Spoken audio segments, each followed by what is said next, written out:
ఏమంటే మన పిల్లలు అదుపు తప్పటానికి, మన పిల్లలు పాడైపోవటానికి, చెడిపోవటానికి ప్రధానమైన కారణం అదే. మన మీద తిరగబట్టడానికి అదే కారణం. వాళ్ళు యారోగెంట్ గా మారిపోవటానికి అదే కారణం. అదే సమయంలో ఒక దుష్టులుగా, చెడు అలవాట్లకు లోనైపోవడానికి అదే కారణం. చివరికి వాళ్ళ ఆత్మహత్యలు చేసుకోవడానికి కూడా కారణం ఏంటో తెలుసా?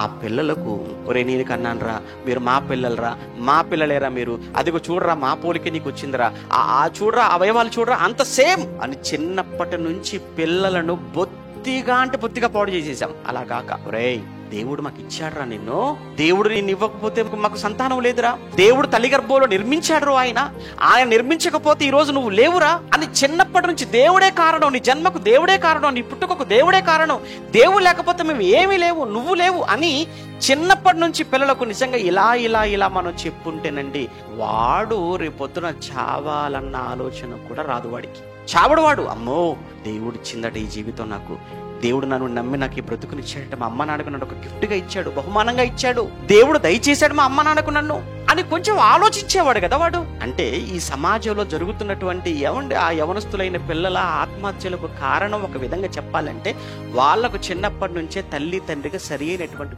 ఫీడ్ మనం ఇవ్వలేదండి. అది ముమ్మాటికి చెప్పాలి. అది